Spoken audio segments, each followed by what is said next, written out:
Bonjour les investisseurs, j'espère que vous allez tous bien. On est parti pour une nouvelle vidéo présentation de portefeuille. Aujourd'hui, épisode 64 du 21 octobre. La semaine était très dure, j'ai encore beaucoup souffert. On va voir à quel point j'ai aussi fait des petits achats, on va voir lesquels en détail. Avant de faire ça, on fait les recommandations d'usage. Je vous rappelle que je ne suis pas un professionnel ni un conseiller financier, mais un simple amateur qui cherche à partager sa passion. En aucun cas, je vous invite à répliquer les positions de portefeuille. Formez-vous et faites-vous vos propres convictions. Il y a beaucoup de choses gratuites sur Internet, donc il n'y a aucune raison de ne pas se former. Il y a aussi des choses payantes sur Internet, hein. Moi, j'estime que dans tous les cas, tu vas la payer ta formation. Soit tu payes avec un formateur que tu auras choisi avant, soit tu vas payer sur les marchés en faisant des erreurs. Donc après, chacun de faire ses choix. Vous êtes seul responsable de vos investissements, du choix des positions et donc des plus-values et des moins-values qui vont avec. Ok, donc mon portefeuille, on commence par le compte titre. Le compte titre, donc tout va très bien sur Total Energy. Elle a perdu seulement moins 0,95% sur la semaine, donc elle a fait mieux que le CAC. Moi-même, je fais aussi mieux que le CAC, donc je suis toujours en baisse. J'ai fait de nouveau un plus bas historique sur mon compte, mais je fais un peu mieux que le CAC, donc je me rattrape là-dessus. J'espère que je descends moins fort que lui et que je vais remonter plus fort que lui. On va voir. En tout cas, sur le compte titre, tout va bien. Le Total Energy va bien. Le pétrole est toujours très très haut. Donc je reste là pour l'instant sur le compte titre. Oups. N'hésitez pas à mettre un pouce avant qu'on aille voir le PEA. Je vous invite à mettre un pouce, ça fait toujours plaisir, ça vous coûte rien. Moi, ça motive énormément pour continuer à faire les vidéos chaque semaine. Je vous remercie. Donc le PEA, vous voyez les chiffres en haut sont les mêmes que sur le compte titre, donc je ne fais pas la distinction entre le PEA et le CTO. L'ensemble des deux font mon compte bourse. Donc j'ai fait un peu mieux que le CAC cette semaine, j'ai perdu quand même 441 euros, ça commence à faire beaucoup. J'ai beaucoup de sociétés qui ont fait beaucoup moins bien que le CAC. Qu'est-ce qui a fait moins bien que le CAC cette semaine? Donc Euronext, bon, mais c- pour moi on réaccumule, donc c'est pas mal. GTT pareil. Le pétrole est encore un peu haut, donc on baisse, mais on n'a rien cassé. Pour moi, on va réaccumuler, en tout cas j'espère. Ruby, ça c'est beaucoup plus fragile, donc moi j'ai ma ligne que je veux, j'en reste là pour l'instant. Soit ça se reprend et tant mieux, mes objectifs de cours sont bien plus hauts que mon PRU, donc c'est très bien. Mais si ça se reprend pas, si ça continue à baisser, bah écoutez, je verrai plus tard. En tout cas, c'est pas du tout l'une de mes priorités à renforcer pour l'instant. STM, moins 8,31%. Waouh, énorme baisse de STM cette semaine. On est arrivé sur le niveau des 38, donc j'ai renforcé sur les 38. On va voir ça tout à l'heure. Stellantis a perdu moins 6,22. Elle n'a pas réussi à passer ses plus hauts récents. Peut-être même les plus hauts historiques, j'ai un doute. Et c'est descendu très très bas, très très fort. Enfin, peut-être que certains se sont rendus compte qu'en fait les marges de 2022, enfin de 2024 seront moins bonnes que celles de 2022. Ça me paraissait évident. Donc pour l'instant ça descend, on va voir jusqu'où ça peut descendre. Lumibird, moins 6,64%. Donc les small et mid continuent à souffrir. Amundi aussi qui a perdu moins 3,37%. Je me suis renforcé. Voilà, j'ai pris deux petites Amundi de plus, 100 euros. Bon, histoire de dire, j'ai joué le support des 50. J'attendais un peu plus bas, donc j'attends toujours un peu plus bas. Eurofin Scientifique, moins 7,37%. Alors elle aussi, elle est sur le support qu'on attendait, mais ça chute trop fort, c'est encore un peu cher. Cette semaine, j'ai renforcé surtout les petits PER. Eurofin, c'est un PER encore assez élevé, donc pour l'instant, je regarde. Société Générale, moins 3,78%. Société Générale et BNP ont bien baissé, il me semble, cette semaine. Il se passe un truc pas cool avec les bancaires, ou c'est peut-être juste en attendant la sortie des chiffres. Voilà, que les gens sont plus prudents, c'est pour ça qu'il y a des belles baisses sur les bancaires, mais à surveiller jusqu'où ça peut baisser. Société Générale, par exemple, on arrive au support là des 19-20 euros. Est-ce que je me renforce? Oui, il y a des chances, mais est-ce que ça peut pas aller plus bas? Ben, s'il y a des chances, Société Générale, c'est vraiment la plus mauvaise des bancaires actuellement, celle qui a le moins bon rendement au prix actuel. Voilà, donc il n'y a pas un énorme intérêt à acheter Société Générale maintenant. ABC Arbitrage a fait moins 7,22, elle a cassé son support, elle a été plus bas. Donc tant mieux pour les long-termistes, on va pouvoir se renforcer, avoir des meilleurs rendements plus bas, mais on va souffrir sur notre ligne en attendant. Et Sanofi, moins 4,40%, donc elle n'a pas réussi à passer son plus haut historique, elle a baissé très fortement avec des gaps baissiers, donc ça sent mauvais. On est au-dessus du support. Pour l'instant, j'avais proposé un support à 97,50, un stop plutôt à 97,50. Pour l'instant, il n'a pas cassé. Donc on va voir s'il peut y avoir du rebond ou si on va aller plus bas. Ok, qu'est-ce que j'ai pas parlé du coup? Xilam, donc j'ai remis les cafards. Je me suis renforcé sur Xilab. J'attendais une construction haussière. Donc de nouveau, j'ai manqué de patience. Je me suis trouvé très très bas. Donc j'en ai repris une petite dizaine pour 100 euros.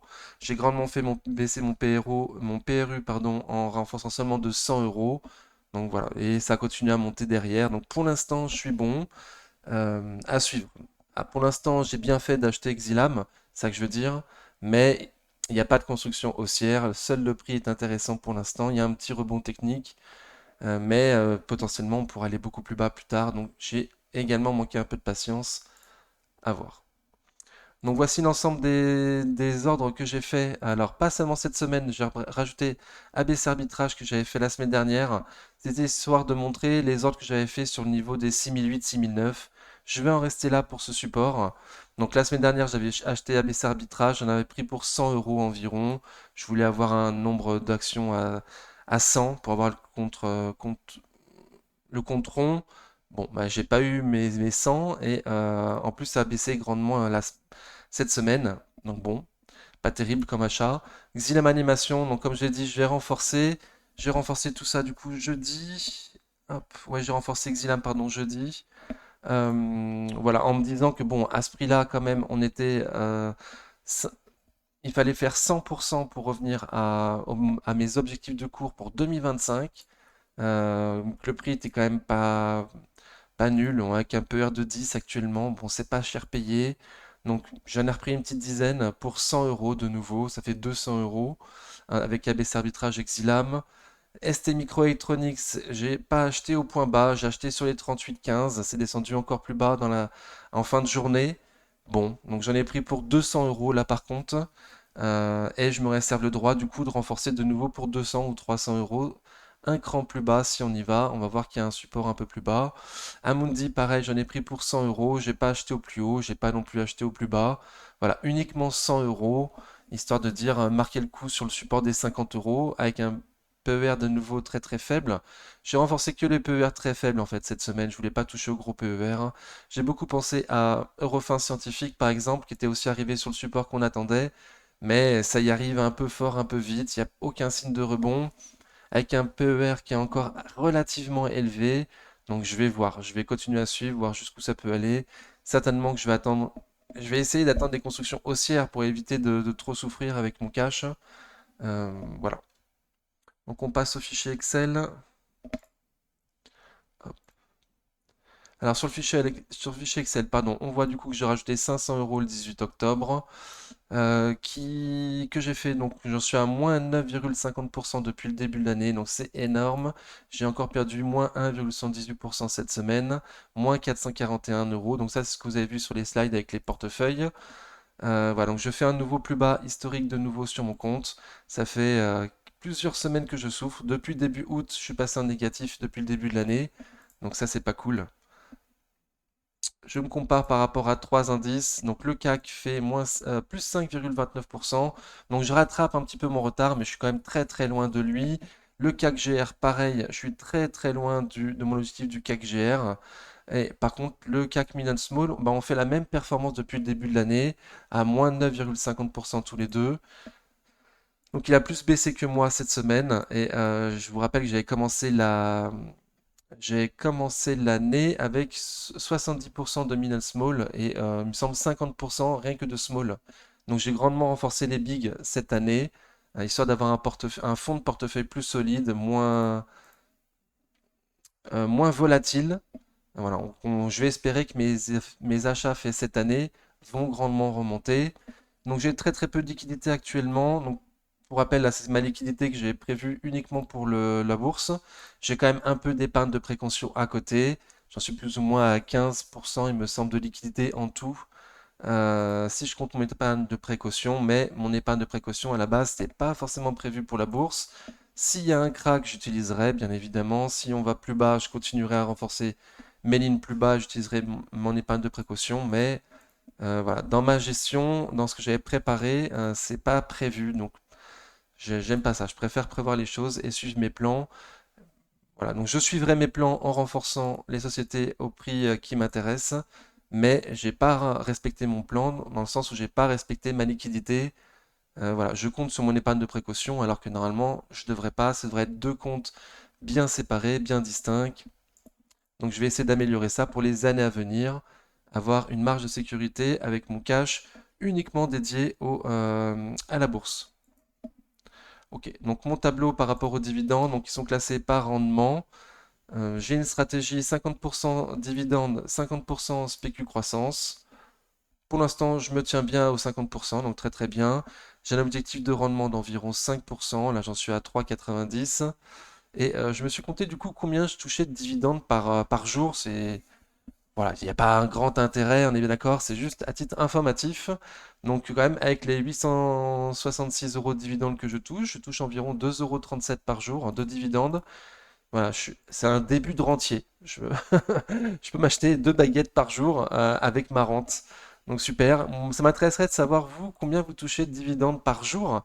Donc n'hésitez pas à le mettre en commentaire, hein. Le montant du dividende divisé par 365. Combien ça vous fait en dividendes par jour? Je serais très intéressé. J'imagine qu'il y en a qui ont des sacrés rendements en journalier. Donc voilà, j'aimerais bien savoir ça. Si vous voulez bien le noter en commentaire, ce serait super cool de votre part. Sinon, pour les nouveaux qui me découvrent, donc je ne marque quand et pourquoi j'achète les sociétés. Donc voilà, donc n'hésite pas à faire pause pour regarder, voir un petit peu pourquoi j'ai acheté les sociétés. Là, on va les regarder maintenant en graphique. Hop. Donc on commence par ABC arbitrage. ABC arbitrage en mois, je préfère l'avoir comme ça. Voilà, on était sur un niveau des 5,73, 6 euros, qui était quand même un gros niveau. Mais on a vu, sorti des derniers chiffres, qu'ils avaient fait vraiment un très mauvais premier semestre, qu'il n'y avait pas eu beaucoup de volatilité sur les indices et qui s'apprêtaient du coup à faire plus ou moins, enfin pas à faire leur meilleure année, ça c'est clair, hein. Donc il fallait être prêt soit à couper à 5,73, soit à renforcer beaucoup plus bas, soit les 5,50, les 5 et les 4,50. Donc là, on est tombé sur le support pile poil en bas, hein. On a perdu 7,22% sur la semaine, donc c'est énorme. Et on est arrivé pile poil dans le support plus bas. Alors, elle a une façon de fonctionner, ABC Arbitrage, qui est très singulière. Elle chute, elle latéralise, elle chute, elle latéralise, elle chute, elle latéralise, elle chute, elle latéralise. Donc là, elle a chuté. Je m'attends à ce qu'elle latéralise comme ça pendant un ou deux trimestres. Et potentiellement, est-ce que ça va ensuite repartir vers le haut ou recasser plus bas et aller voir les prix encore plus intéressants pour avoir des encore meilleurs rendements. Voilà, pour l'instant, ma vision, elle est baissière, sous restance oblique baissière. Voilà, grosse tendance baissière sur ABC arbitrage. Mais je suis un investisseur, donc pour moi ça me convient. Le prix que j'ai choisi pour un début de ligne me convient. Et je vais renforcer petit à petit des petites lignes de 100 ou 200 euros maximum à chaque niveau, en gardant bien un maximum de cash pour les 4,50 si jamais on y va. Et potentiellement mettre là un gros paquet sur 4,50. Ok, donc à suivre, plutôt baissier. Air Liquide, je suis pas dessus, je la surveille. Donc elle est dans son canal haussier de moyen long terme. On est très très haut sur Air Liquide. Certainement que je commencerai une ligne, moi, un peu en dessous de 150, 148, 150. Le top du top, c'est les 130, 140. Le bas du canal. Certainement qu'on va y aller à un moment. Mais quand? Voilà. Et est-ce qu'on va pas y aller du coup un peu plus tard, un peu plus haut, sur les 140? Voilà. Si on y va que dans un an, s'il y a un crack que dans un an. Donc c'est pour ça que je vais commencer ma ligne à 150 et je me tiens prêt à renforcer beaucoup plus bas si ça y va. Potentiellement les 130, 140. Potentiellement en cas de crack les 100, les 110, hein. Faut jamais. Voilà, c'est pas parce qu'il y a un canal qu'on peut pas se dire que ça peut casser le canal et aller encore plus bas. Voilà, mais stratégiquement, moi, je commencerai une ligne en dessous de 150, 148, 150. Et elle a perdu quand même 5,57% sur la semaine. Donc la chute est très très forte. On a cassé M de son jour. On a cassé deux supports. Et c'est toujours pratiquement en survente avec de gros volumes vendeurs.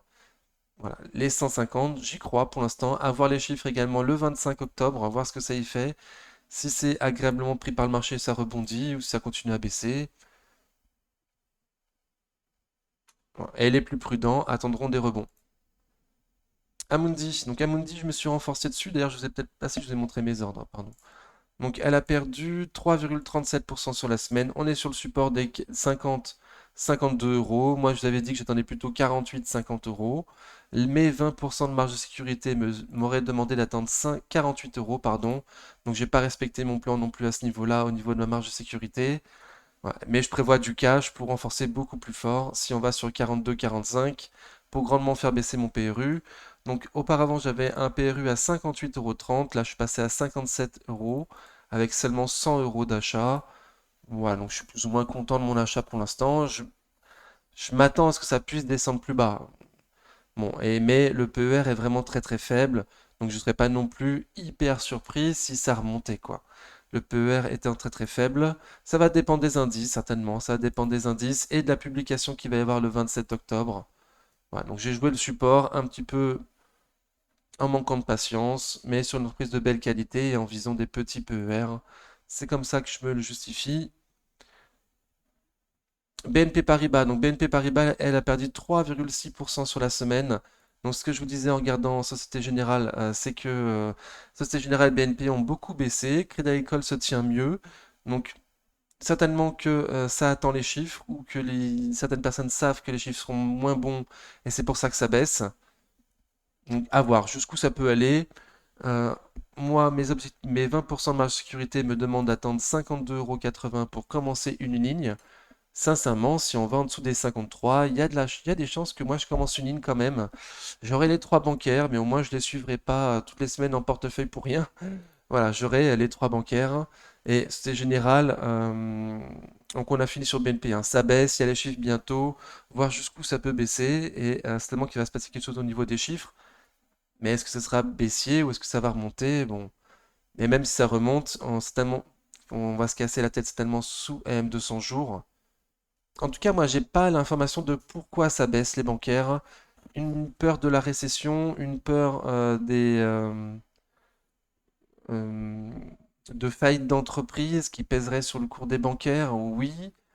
Bon, comme pour Coface, mais ça me paraît un peu prématuré. Je sais pas. On n'est pas encore en récession, en tout cas pas en France.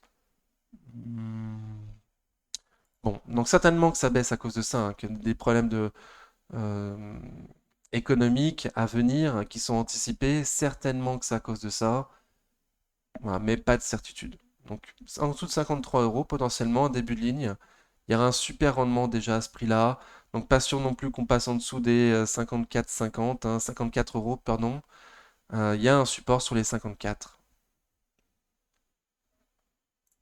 Ok, donc on finit avec les bancaires du coup. Donc Société Générale, elle aussi a grandement baissé, moins 3,78% sur la semaine. À ce prix-là, Société Générale, il y a un rendement qui est inférieur au rendement sur BNP Paribas et Crédit Agricole. En plus, elle est encore plus baissière que Crédit Agricole et BNP Paribas. Pour moi, il n'y a aucun intérêt à acheter Société Générale maintenant. Potentiellement sur le support là, des 19-20 euros, pourquoi pas. Mais voilà, je ne suis pas non plus certain qu'on n'aille pas plus bas encore que 19-20 euros. Ça baisse énormément. À la sortie de la nouvelle guidance donnée par le nouveau management de Société Générale, ça a été mal pris par le marché.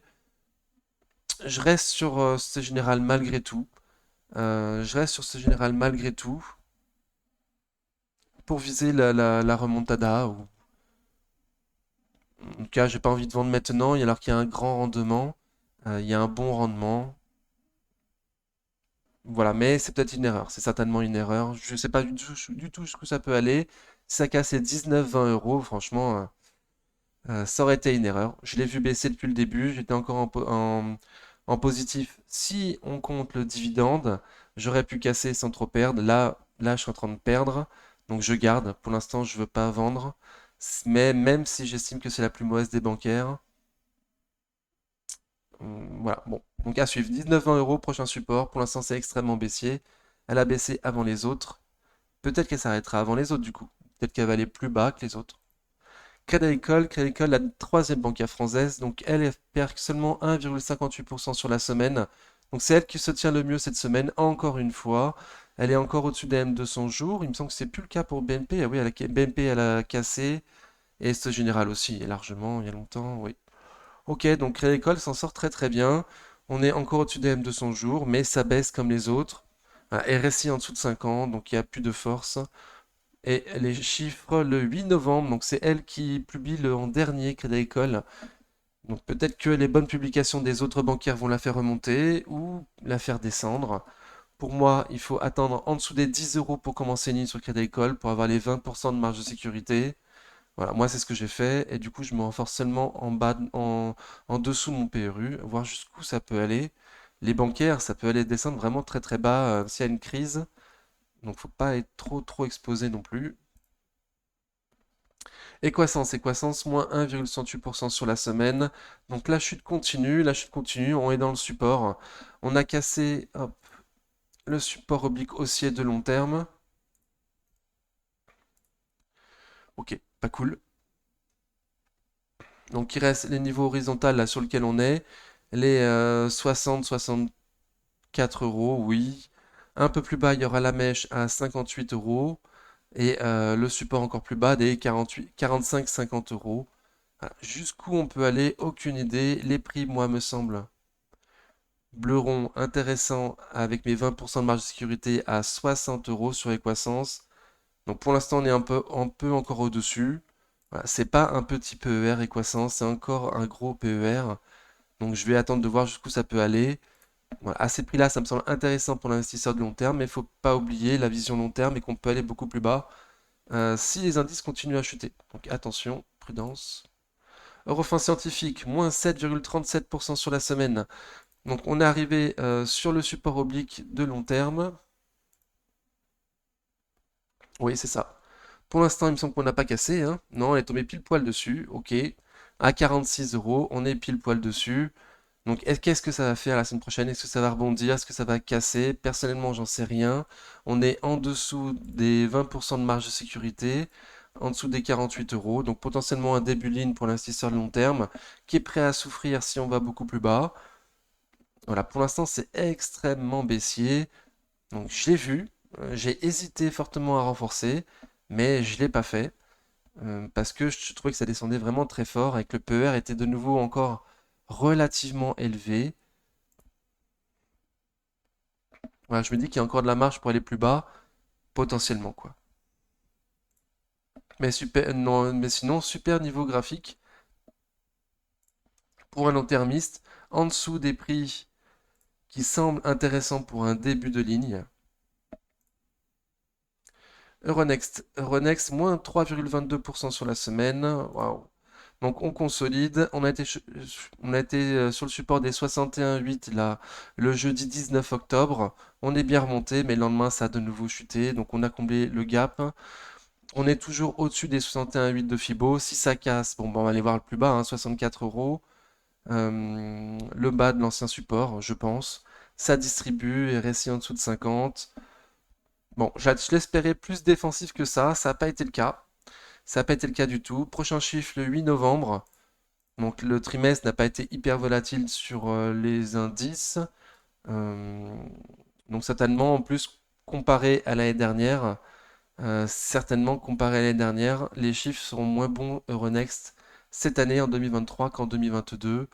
Voilà. Toute l'année, on a eu des comparaisons négatives par rapport à l'année dernière sur Euronext. Donc je m'attends à ce que de nouveau il y ait une comparaison négative entre ce trimestre en 2023 et le troisième trimestre de 2022. Mais les prix sont super canons, on est en dessous des 20% de marge de sécurité. Pour acheter à ces prix-là, les prix semblent intéressants pour un début de ligne. Voilà, pensez à renforcer plus bas, 61, 60 euros, voire 55 euros, qui sait.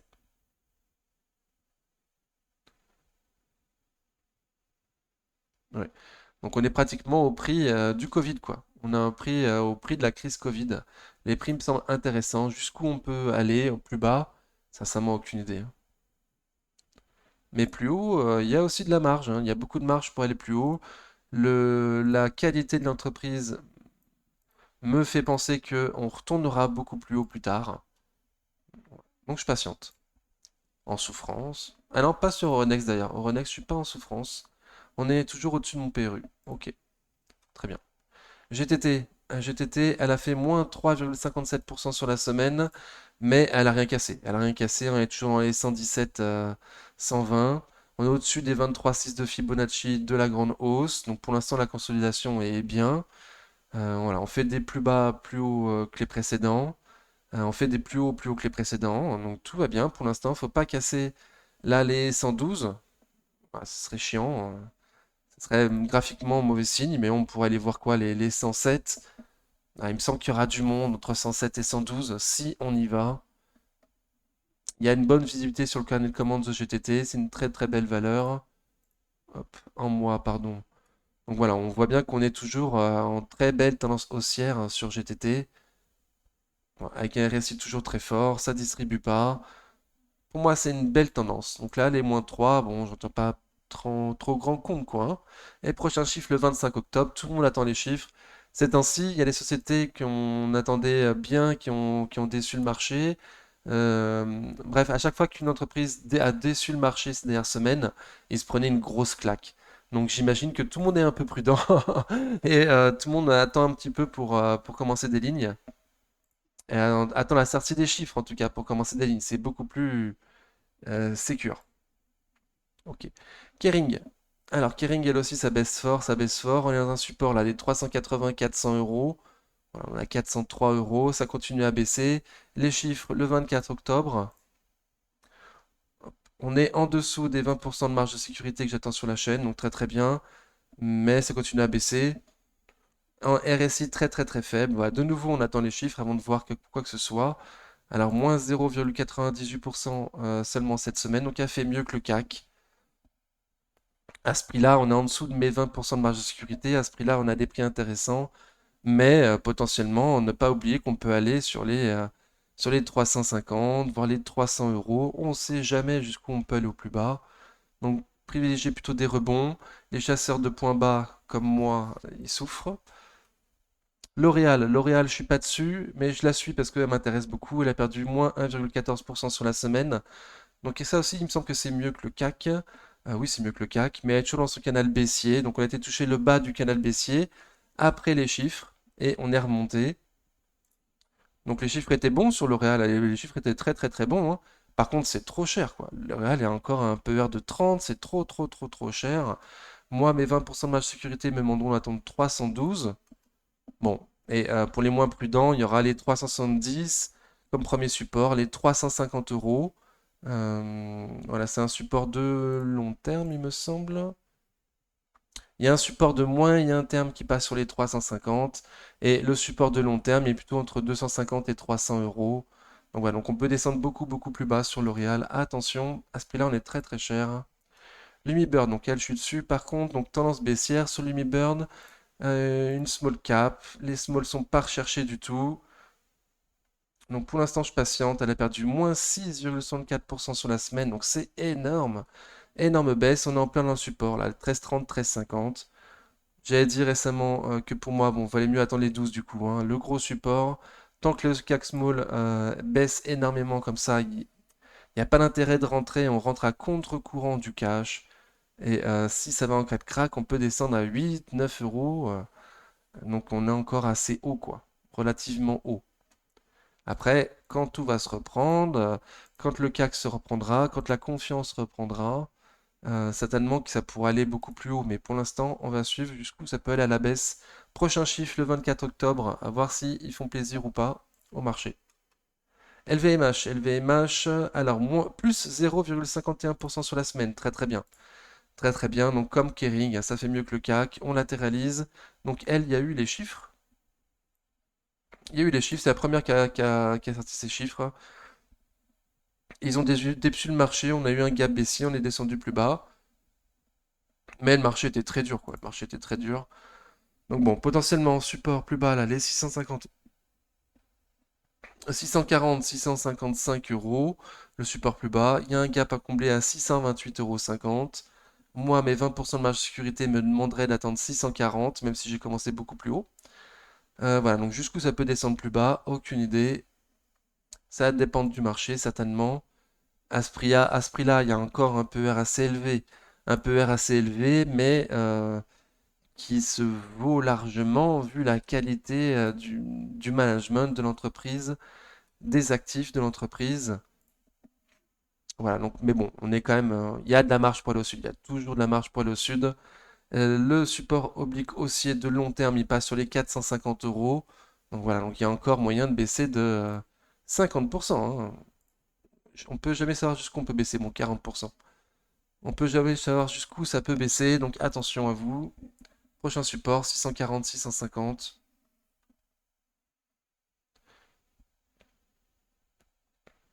Ok, bon, baissier.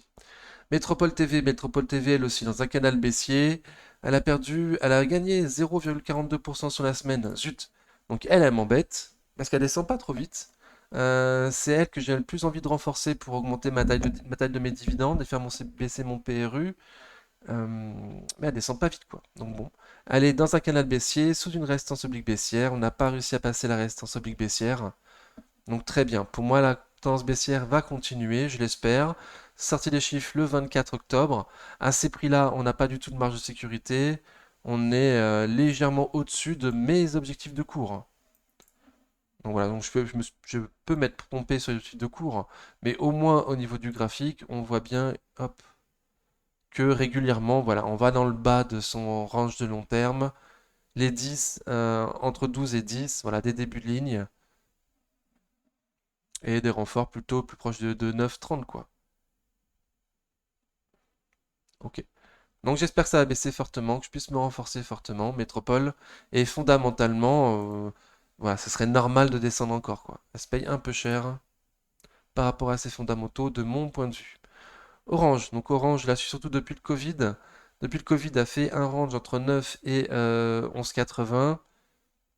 Voilà, donc on a dit sur la chaîne un début de ligne seulement en dessous de 10, voire dernièrement j'ai dit 10,60 parce que j'étais pas sûr qu'on repasse en dessous de 10. Donc bon, elle a fait moins 1,85% sur la semaine. Pour l'instant, la tendance est toujours haussière, hein, la tendance est toujours haussière. Elle descend un petit peu dans son rebond. Moi, elle me déçoit un petit peu dans mon rebond, mais de nouveau, il y a les chiffres le 24 octobre. De nouveau, avec les claques qu'on s'est pris et la sortie de certains chiffres. Je pense à Alstom, à Sartorius. Beaucoup de gens sont prudents et attendent la sortie des chiffres avant de prendre position. Ça paraît normal. Donc, semaine prochaine, beaucoup de chiffres à sortir. Il va se passer des choses certainement, mais à la baisse, à la hausse, aucune idée, qu'il n'y a pas à l'avance. Orange, je m'attends à ce que ça reparte plutôt au nord, quoi. Euh, mais bon, à suivre. Pour l'instant, on a fait un plus bas plus haut que le précédent, et un plus haut également que le précédent, en clôture, pas en mèche. Donc à suivre.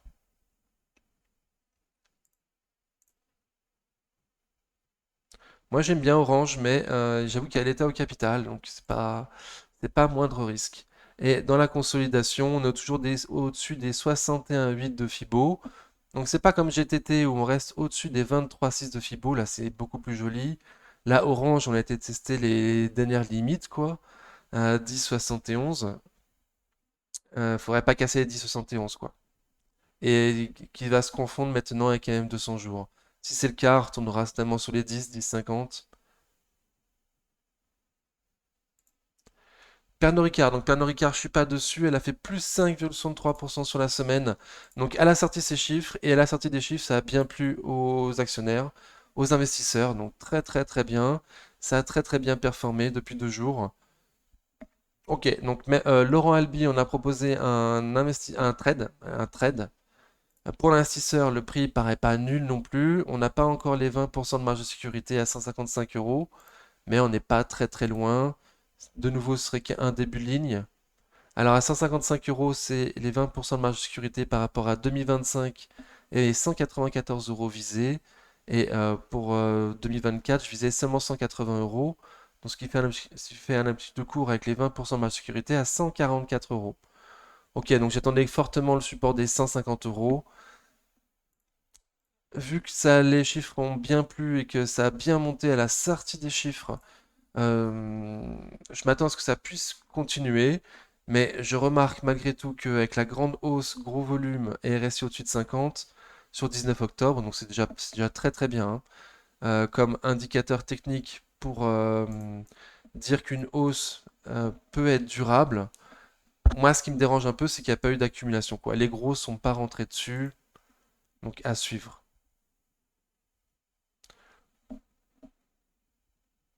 Si les marchés continuent à baisser, il y a de fortes chances que Pernod Ricard reprenne une petite tendance baissière, quoi. C'est le risque. C'est le risque. Donc avoir un stop potentiellement en dessous du milieu de cette grande bougie ou en dessous des plus bas qu'on a fait là dans le rebond en 156,70 parce que potentiellement on peut descendre. On peut descendre encore un peu.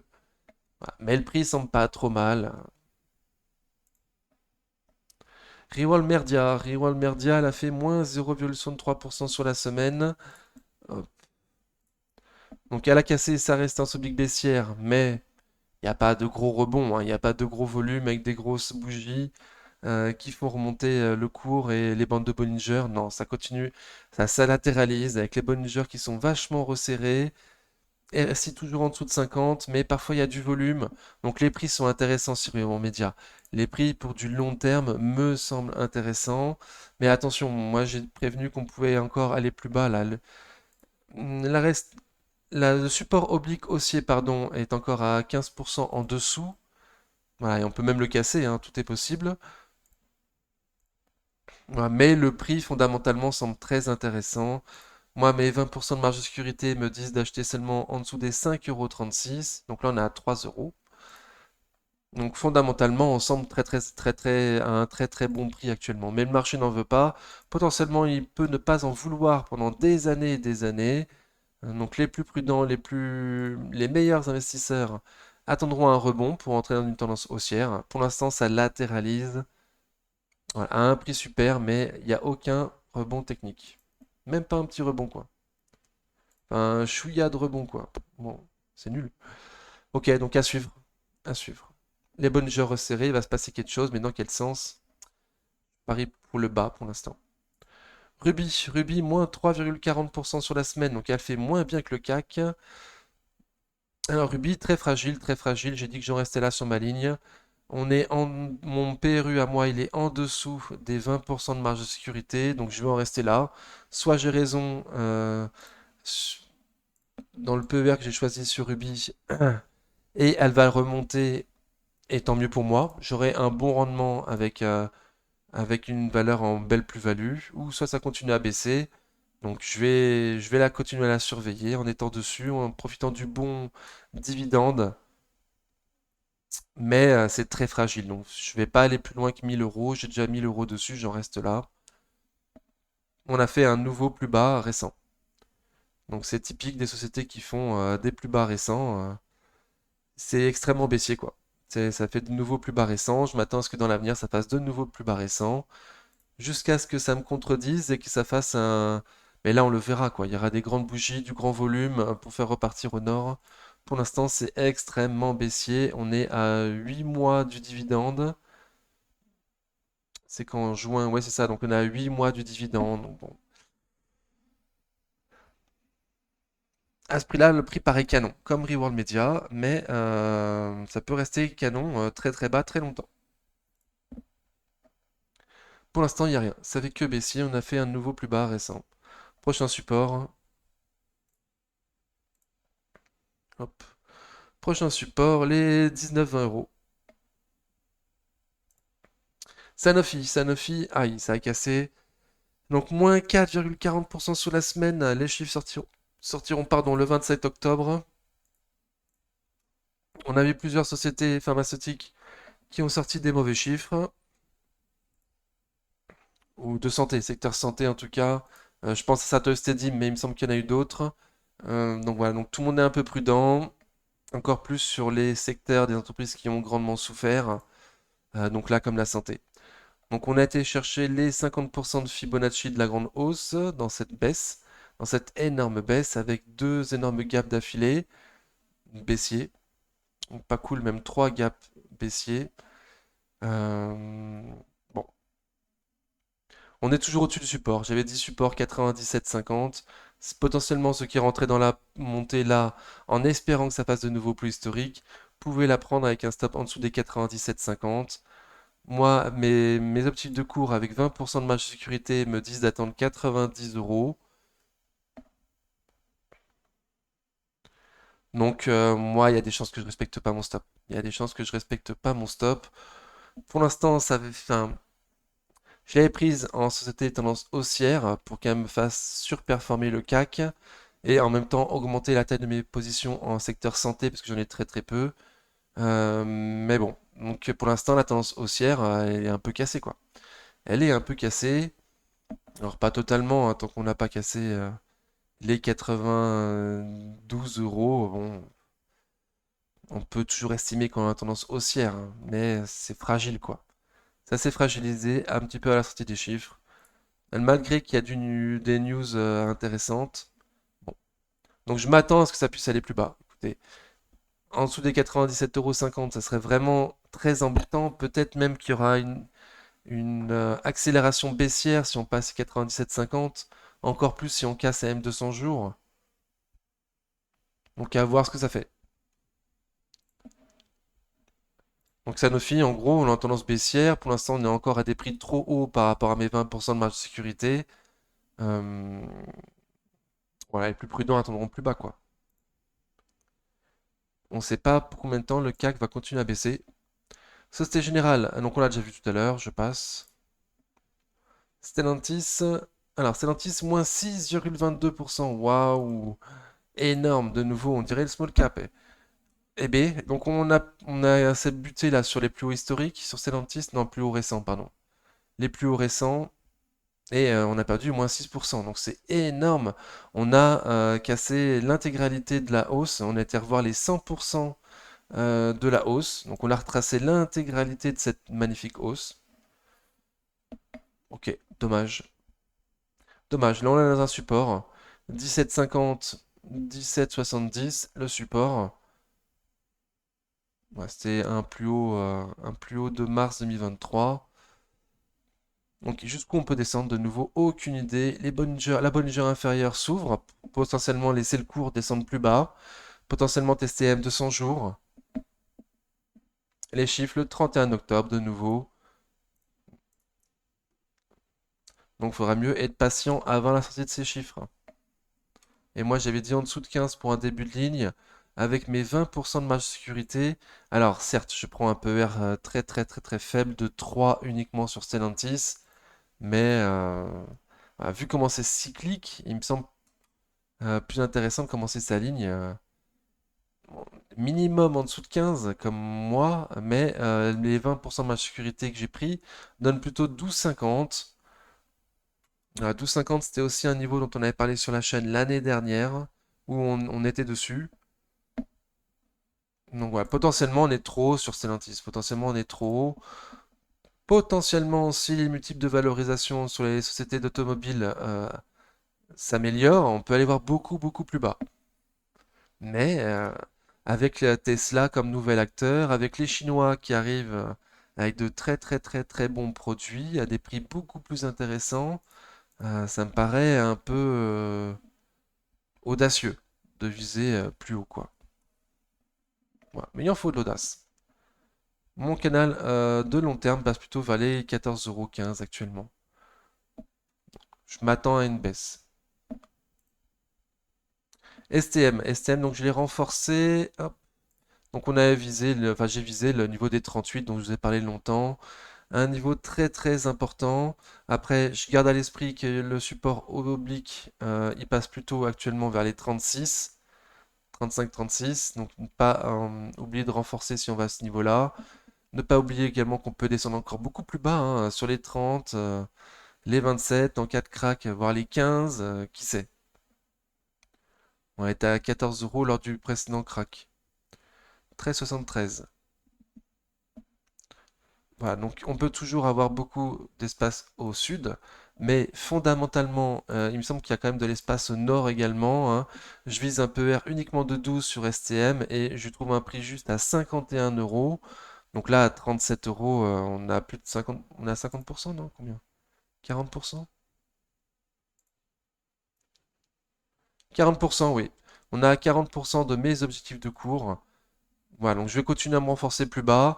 Mon objectif pour moi, ça va pas être de faire monter le PRU au-dessus de la résistance oblique, du support oblique haussier et ainsi qu'à M200 semaines. Voilà. M200 semaines qui monte bien, qui cadre bien les prix à la hausse. Donc mon but à moi sera de garder mon PRU en dessous des M200 semaines. Donc Mon ancien PRU était à 31,36. Mon nouveau PRU est à 33,11. Donc j'ai un petit peu fait monter mon PRU en prenant pour 200 euros. Voilà, mais je l'ai fait remonter dans mon portefeuille. Vu que c'était une conviction, ça me va mieux là où elle est maintenant, un peu plus haute. Pas dans la dernière place. Mais je vais essayer de pas trop faire monter mon PRU non plus, hein.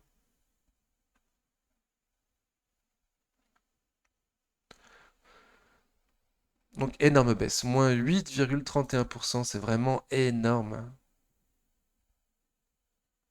RSI très faible, ça distribue un petit peu, mais on est sur le support. À suivre. Prochain chiffre, le 26 octobre. Téléperf plus 0,68%, donc super. Celles qui ont grandement baissé avant baissent moins maintenant, hein, comme LVMH, Kering, Téléperf, heureusement. Mais bon, donc là, l'énorme couteau, on attend qu'il se plante, d'être sûr qu'il se plante, quoi. Pour l'instant, il n'y a aucune certitude, il peut même y avoir un rebond hein, jusqu'au 150 et ensuite repartir de nouveau au sud, hein. C'est tout à fait possible. Graphiquement, c'est largement possible. On est sous la résistance oblique baissière. On est très très loin de la résistance oblique baissière. Voilà, on est sur un support. J'espère, je le dis depuis quelques temps, que ça n'a pas cassé M200 mois. Aujourd'hui à 109,34 €. On est en dessous de mes objectifs de cours avec un PER de 12. J'ai pris en compte un PER de 12 à 160 euros pour calculer mes 20% de marge de sécurité. Donc attention, j'ai des biais, hein, je suis dessus. Peut-être que toi tu vas l'estimer beaucoup plus basse et être plus patient. Les meilleurs d'entre nous de nouveau attendront un rebond, mais le rebond sera passé M200 jours quoi. Au minimum, quelque chose comme ça, hein. Avec du volume, un récit fort et tout ça quoi. T3 le 2 novembre sur Téléperf, donc on attend, ça latéralise très très bas. Total Energy, alors Total Energy, elle a fait moins 0,95%, donc ça va, elle fait mieux que le CAC. On s'est cassé la tête de nouveau là dans les plus hauts historiques. Bon, mais ça va pour l'instant. Le RSI toujours au-dessus de 50. On est sur la moyenne mobile court terme, bon légèrement en dessous, c'est peanuts. Voilà, donc ça consolide après une énorme hausse. Elle aussi, on est toujours au-dessus des 23,6 de Fibo, un peu comme GTT d'ailleurs, même secteur énergie, hein. Ça consolide, certes, parce que ça est très très bien monté, mais ça consolide relativement haut, avec une force qui se tient, avec un RSI qui se tient. Donc relativement confiant pour que Total Energy ait la force suffisante pour faire de nouveaux plus hauts historiques dans les prochaines semaines. Écoutez, à suivre. T3 le 26 octobre. Xilam, donc elle aussi, je me suis renforcé. C'est l'une des trois sociétés pour lesquelles je me suis renforcé. Donc, j'ai fait baisser mon PRU. Ah, on le voit pas en mois, pardon. Je suis passé d'un PRU de 29,6 à 22,80 pour seulement 100 euros. Donc voilà, c'est pour ça que j'ai pris le risque. On a été touché à un support oblique haussier. Un support oblique baissier, pardon, en accumulant un petit peu, mais le RSI est très très faible. Pour l'instant, c'est qu'un rebond technique. J'ai été un peu impatient, tiré par le prix très intéressant, mais les plus prudents d'entre vous attendront une construction haussière. Voilà, j'espère que ça vous a convenu. N'hésitez pas à mettre des pouces de nouveau et on se revoit normalement demain pour une vidéo live. En attendant, prenez soin de vous. Ciao.